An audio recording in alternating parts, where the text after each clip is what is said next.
मुन्न्यो 25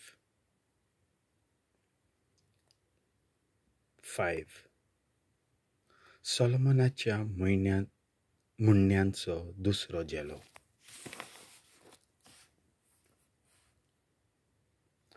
हांगा सोलोमन पाचशाच्यो कांय मुन्न्यो आसात. एझेकियास नांवाच्या जुदेयाच्या राजाच्या दरबारांतलें उतरायलां. वस्तू लिपोवपांत आनी पुनपुनी सोदून काडपांत देवाची मोहिमा आसा.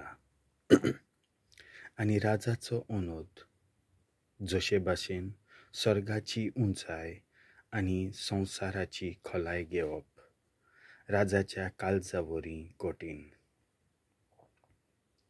रुपयांतलो मेळ काड आनी तें सामकें निर्मळ जातोलेंच. राजाच्या फुडें आसलोल्या नोश्त्याक काड आनी प्रमाणीकपणाचेर शिवासन स्थापन जातोलें. राजाच्या फुड्यांत मुरगोटो नाका. व्हडल्यान मोदेकात जागो घेनाका. कुंवराच्या मुखार तुका उणाक केलोल्या परस हांगा वयर यो अशें म्हणून तांकां तुका आपोवन दी. जें तुज्या दोळ्यांनी पळयलां तें चड उटावली गोवायक उपकाराय नाका. तुज्या शेजाऱ्यान तुका लोजेक घातल्यार शेवटाक तूं कितें कोत्तलोय? तुज्या शेजाऱ्या लागीं झगडीं कर पूण दुसऱ्याचो घूट फोडिनाका. तुजें आयकता तो तुका लोजेक घालीत मागीर तुज्या नांवाचो इबाड भरून काडूंक जावचो ना. रुपयाच्या ताटान दवरलोल्या भांगाराच्या आपोलांत इतलें मोलादीक जाणवायेन उलयलोलीं उतरां. जाणारान दिलोल्यो शिटकावण्यो भांगाराचे मुदये आनी मोलादीक सुंदर भांगाराचे वस्तू परस वर्त्यो. लुवणेच्या वेळार जशी हिमाची शितोळाय तेच परी एक विस्वाशी संदेशकार आपूण धाडून दितोल्या धोनयाक, कित्याक तो आपल्या धोनयाच्या काळजा मनाक खुशालकाय हाडटलो.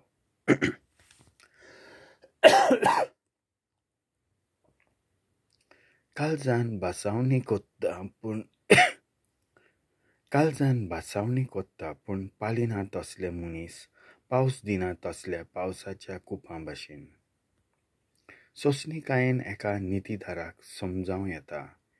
एक मोव जीब आडां मोडटा. मोव मेलोत जाल्यार पोटभर खा पूण पोट भरून वोंगता तितलें न्हय. तुज्या शेजाऱ्यागेर परत परत वचो नाका. ताका तुजो बेजार येवन तो तुजेर जळोंक शकता. आपल्या शेजाऱ्या विशीं खोटी गोवाय दिवपी मनीस एक गोडा तोरवार आनी पाजलोल्या भाल्या भाशेन. आंकांताच्या वेळार एका बेविस्वाश्याचो आदार म्हणजे एक कुसलोलो दांत वो मोडलोलो पांय कसो. कश्टवताल्या काळजाक गायोना म्हणप म्हणल्यार. हिंवाच्या दिसांनी आंगोस्त्र काडलोल्या आनी गायांचेर शिरको वतयलोल्या भाशेन जाता. तुजो दुस्मान भुकेला जाल्यार ताका जेवंक दी. तानेला जाल्यार ताका पिवंक दी. अशें केल्यार ताच्या माथ्यार पेटलोल्या उज्याचे इंगले घातलोल्या भाशेन जातोलें आनी सर्वेस्पर तुका इनाम दितलो.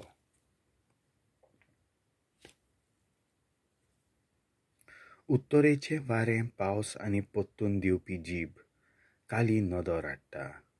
एके किजिलां करपी अस्तोरे सांगाता महालांत जियेलोल्या परस एका पाडोसाच्या कोनशाक जियेल्यार ओदीक बरें. पयशिल्ल्या गांवांतल्यान आयलोले बरे खोबरे भाशेन ताणेल्ल्या ताल्याक थंड उदक.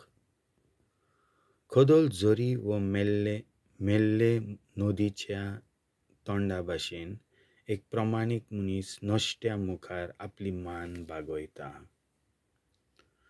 जशें खूब मोह खावप बरें न्हय, तशें चड मान सोदतल्या भाशेन बरें न्हय. स्वताचेर ताबो नासलेलो मनीस एक उक्त्या आनी दुरीग नासलेल्या शारा भाशेन.